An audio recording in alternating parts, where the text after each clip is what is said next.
Madu Ruqyah Gio ini merupakan madu yang diambil langsung dari sarangnya, sehingga untuk keaslian madu tersebut sangat terjaga. Dan juga madu Ruqyah Gio ini sudah didoakan oleh para ulama dan habaib dan dibacakan burdah, maulid rotib al-hadad, serta didoakan ribuan jamaah, yang tentunya madu ini sangat bermanfaat bagi kesehatan. Dan khasiatnya juga sangat banyak, yaitu untuk penyakit medis dan non-medis seperti sihir, tenun, guna-guna, santet, dan untuk penyakit medis seperti stroke, penyakit jantung, tumor, sulit mendapatkan keturunan, malas beribadah, anak nakal, dan lain-lain. Rasulullah Shallallahu Alaihi Wasallam bersabda, "Aku menganjurkan atas kalian 2 obat madu dan Al-Quran hadis." Imam Bukhari Muslim. Jika ingin memesan madu Ruqyah Gio, hubungi nomor admin 0813 332 2776. Dan hasil dari penjualan madu Ruqyah Gio ini juga disumbangkan untuk pembangunan Masjid Thoriqul Jannah dan pondok pesantren. Bagi para donatur yang ingin menyumbangkan hartanya untuk pembangunan Masjid Thoriqul Jannah ini bisa kirim ke nomor rekening Bank BCA 123 052 7225, Bank BRI 0516 0103 2763504, Bank Mandiri 144 0575 71111, atas nama Muh Idrisul Marbawi, Yayasan Gus Idris Al-Marbawi.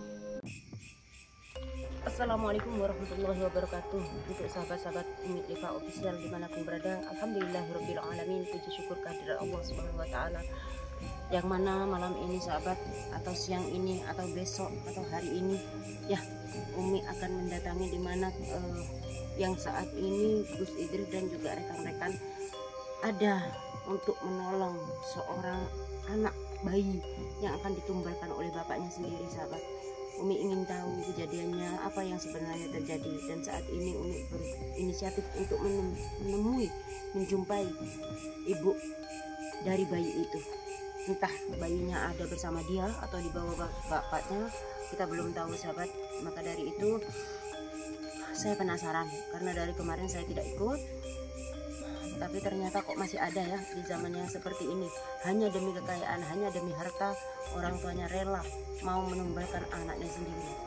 Masya Allah, padahal ya banyak sekali di luar sana orang tua yang tidak bisa memiliki anak, sampai melakukan apapun, bisa melakukan operasi ya, bisa melakukan bayi tabung yang menghabiskan uang jutaan hanya demi ingin mendapatkan seorang anak. Ini malah kebalik sahabat, demi mendapatkan kekayaan, demi mendapatkan harta, demi dia dipandang oleh tetangga, masyarakat. Agak minggiran aja ya, sudah. Untuk bersaing dengan para tetangga ya, sehingga dia mau menumbalkan anaknya sendiri yang masih bayi. Masya Allah ya, saya di sini ikut terjun. Kenapa sebagai seorang perempuan, sebagai seorang ibu, terketuk hati saya untuk ikut andil. Kok bisa gitu, hanya demi mengejar kekayaan, harta yang berlimpah, tega-teganya ini bapaknya ini mau menumbalkan anaknya yang masih bayi. Tapi sahabat, seperti biasanya, sebelum kita menemui ibu itu, semoga semuanya dilancarkan oleh Allah Subhanahu wa taala. Mari kita bersolawat dulu kepada Nabi kita, Nabi besar Muhammad Sallallahu Alaihi Wasallam, agar semua permasalahan demi permasalahan ini dimudahkan oleh Allah Subhanahu wa taala. Ya Nabi, salam alaika.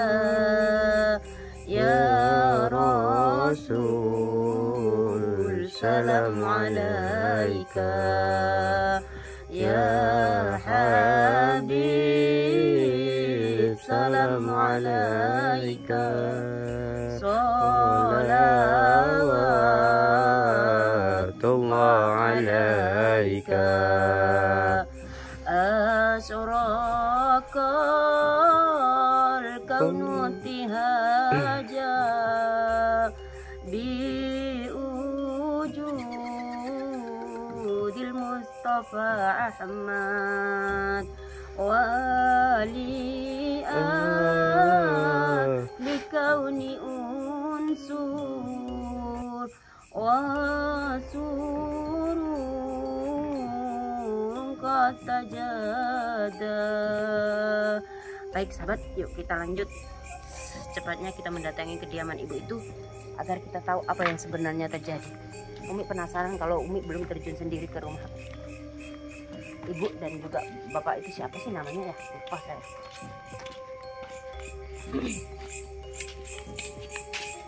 Assalamualaikum. Assalamualaikum. Ternyata pintunya terbuka sahabat ya. Oh ya, assalamualaikum mbak. Oh, mbak apa ibu ini ya? Oh, ini anaknya. Maaf mbak ya, saya terpaksa harus ikut bertamu ke sini ya. Saya dengan rombongan Bu Sidris yang kemarin saya melihat ada kabar bahwa ada seorang bayi yang mau ditumbalkan oleh orang tuanya sendiri. Apa itu benar suami sampean mbak? Iya mbak, tolong dibantu. Kok bisa? Apa yang sebenarnya terjadi? Iya, ini suami saya mau menumbalkan anaknya ini. Kenapa kok bisa? Apa nggak kerja suami sampean? Ya kerja tapi jarang itu minta. Ini bayi sahabat. Ini benar anak sampean mbak. Ya, Sini disat aja sahabat. Ya Allah, masya Allah lucunya. Ya Allah nak, kok bisa sampai apa suami sampean bisa tersesat melakukan hal-hal yang seperti itu? Gimana? Apa yang sebenarnya terjadi? berambisi Boleh saya duduk kaya. ya? Duduk ya? Berambisi ingin kaya katanya. Apa sampai menuntut untuk menjadi orang kaya? Ya enggak apa-apa, hidup apa adanya, yang penting anaknya sehat itu udah cukup kalau saya. Terus kenapa? Apa ada masalah dengan tetangga gimana? Ini rewel, sahabat rewel ya. Pasti seorang bayi itu apa ya? Feelingnya kuat ya. Seorang bayi itu kalau udah apa? Buat berdiri aja nggak apa-apa. Ini kayak gini rewel terus. Mulai kapan suami sampean itu berulah kayak gini mbak? 2 bulan. 2 bulanan. Kok bisa ketahuan? Iya, kayak main ritual gitu, kayak pernah mergoki gitu. Udah sampai nasihati. Sudah berkali-kali. Terus sekarang suami sampean kemana? Pergi nggak tahu kemana. Mbak, sampean harus waspada. Jangan sampai anak sampean itu dicolong. Jangan sampai, makanya itu. kalau bisa jangan sampai lepas dari tangan sampean. Mungkin aku minta tolong. Ya saya bersama rekan-rekan pasti akan terus memantau perkembangan ini ya. Jangan sampai, apalagi saya juga punya bayi, tahulah bagaimana perasaan menjadi seorang ibu ya. Kita mengandung sengsara selama 9 bulan ya, sedang orang di luar sana ingin memiliki anak, nggak punya anak, apapun bisa dilakukan. Oh, kasihan sahabat, bayi itu sobat, bagaimana perasaan sampean kalau sampai punya suami yang seperti itu, tidak terima keadaan? Setelah aku tuh nggak pernah nuntut apa-apa gitu. Apa mungkin karena bersaing dengan tetangga, malu dengan tetangga atau gimana? Mungkin kali ya, soalnya Pasti ada sebab musababnya mbak, nggak mungkin tiba-tiba suami sampean itu berulah kayak gini, apalagi ini anaknya sendiri. nggak tahu ya, makanya saya minta tolong cari tahu gitu. Terus apa nggak ada yang bantu mbak? Nggak ada yang bantu mbak untuk memberi informasi kenapa suami sampean itu bisa seperti ini? Mbak kan istrinya, paling nggak orang yang terdekat. Iya, makanya itu loh, saya udah menghalang-halangi untuk melakukan perbuatan yang enggak itu. Udah saya suruh berhenti. Atau mungkin sampean sementara pindah aja dari rumah sini mbak, biar tidak sampai terjadi sesuatu sama anak sampean. Pindah ke mana? Rumahnya rumah satu-satu itu di sini. Anaknya lucu sahabat. Oh ya Rabbi. Kalau begitu menurut saya mbak, anak ini jangan sampai lepas dari tangan mbak ya. Jangan sampai dibawa suami sampean, walaupun sampai dibujuk, dirayu, bagaimanapun jangan sampai dikasihkan. Makanya Coba saya bantu ukir mbak, kameramen itu shot bayi itu, kasihan sekali.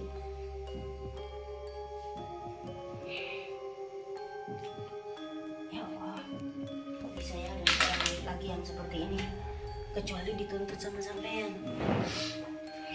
Nggak pernah minta apa-apa. Atau mungkin suami sampean punya keinginan sesuatu kok sampai melakukan seperti ini. Ya mungkin ya, soalnya aduh, nggak tahu aku jalan pikirannya itu kemana, nggak tahu. Ini kok mau tidur ini apa gini terus? Iya, nggak tidur rewel. Karena pasti merasakan apa yang sebenarnya mungkin akan terjadi. Astagfirullahaladzim.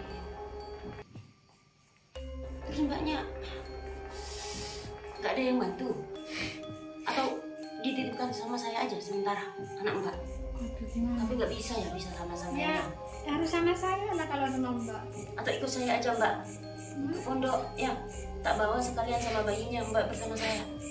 Gimana gitu? Tapi nanti kalau suami sampean cari gimana? Anaknya rewel. Rewel terus,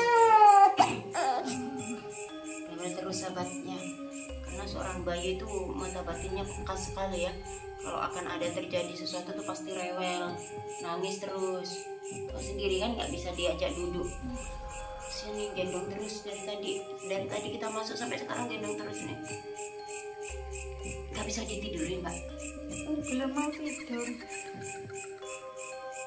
Masih. Asal mulanya mbak kok tahu tiba-tiba suami sampean itu ritual? Siapa sih namanya suami sampean? Jatuh. Curiga. Sampean curiga. Curiga kalau aneh-aneh gitu. Terus sampean pernah tanya kalau dia itu mau menumbalkan anaknya untuk cari pesugihan? Selalu bilang gimana gitu. Kalau ditanya nggak aku gitu loh. Kalau ditanya nggak aku, pasti nggak aku lah. Ya makanya saya Mbak tinggal sendirian cuma sama anak ini. sama ibu, masnya sama anaknya. Sekarang ibunya kemana? Ibunya pergi.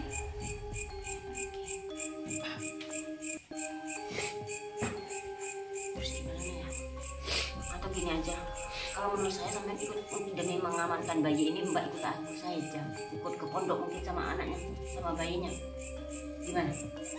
Jadi untuk diselamatkan, biar tidak terjadi sesuatu sama bayi ini.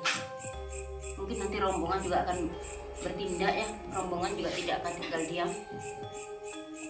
Biar rombongan Bu Siti dan juga rekan-rekan Ustaz Fajar yang akan mengurusi suami sampean ikut saya aja. Gimana mbak? Iya, gimana ya? Ikut ke pondok untuk menyelamatkan bayi ini. Setidaknya paling enggak biar beres dulu urusannya. Nah, sahabat, nggak mau duduk dia, nangis terus, rewel terus. Gimana ini? Mbak nggak ada yang ganti, ini nggak mungkin mau pisah sama ibunya. Nggak mau gimana? Suara apaan tuh mbak? Coba saya aja, jangan-jangan itu suami sampean.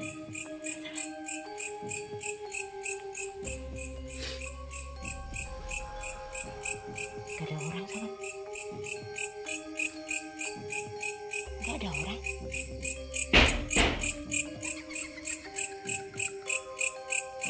Gak ada orang mbak.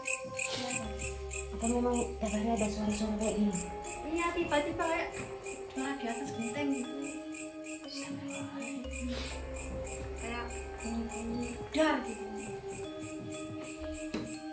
Coba saya ketik dari dalam.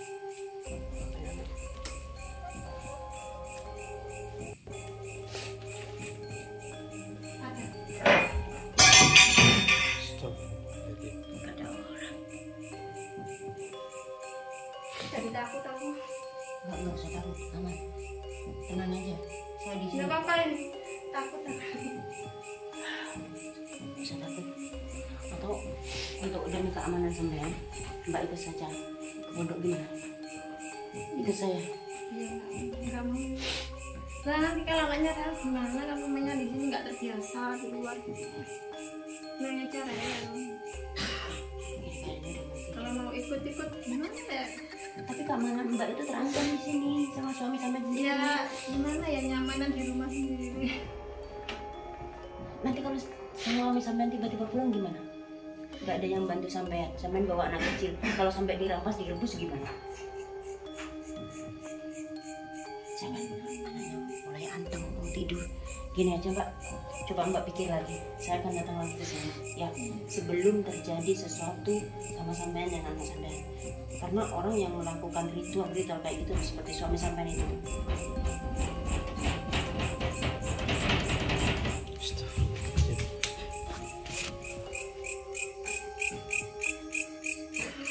Gak usah nakut-nakutin.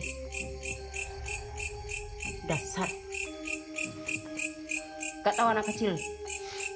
Kalian tuh hanya ingin mencari tumbal.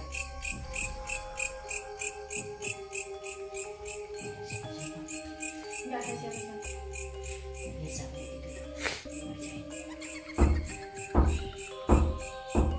Bisa diem gak?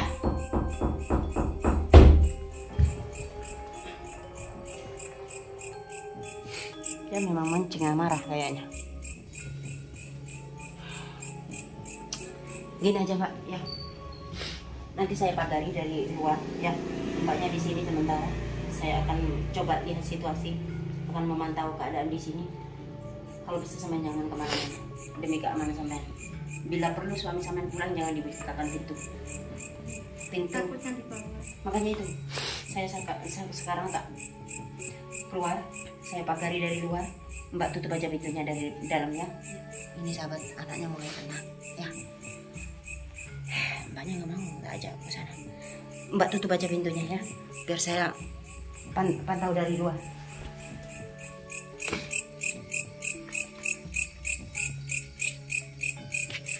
Tutup aja Mbak pintunya Mbak.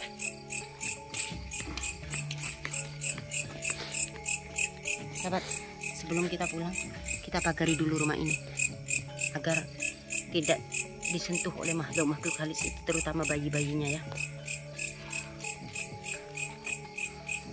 Sir orakaton sir berkat saking Nabi Muhammad, la ilaha illahu iyahu anta nasrum wallah.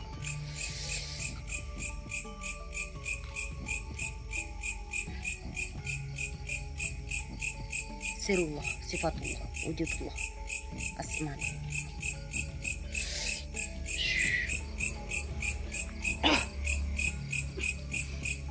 Untuk sementara aman kayaknya ya, bayi itu akan aman di dalam, tapi juga tidak bisa bertahan lama dengan panggilan ini. Sahabat, saya akan mencari informasi lebih jauh tentang Pak Darto.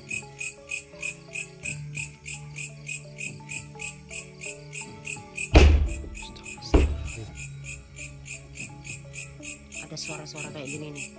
Ini makhluk-makhluk jahat, makhluk-makhluk halus akan terus mengganggu kayak gini sahabat. Tapi insya Allah tidak akan sampai menyentuh bayi itu sama ibunya. Mungkin itu aja sahabat, saya akhiri dulu. Saya juga akan mencari informasi di mana keadaan Pak Darto dan di mana dia sekarang bersembunyi. Akhirul kalam, wassalamualaikum warahmatullahi wabarakatuh.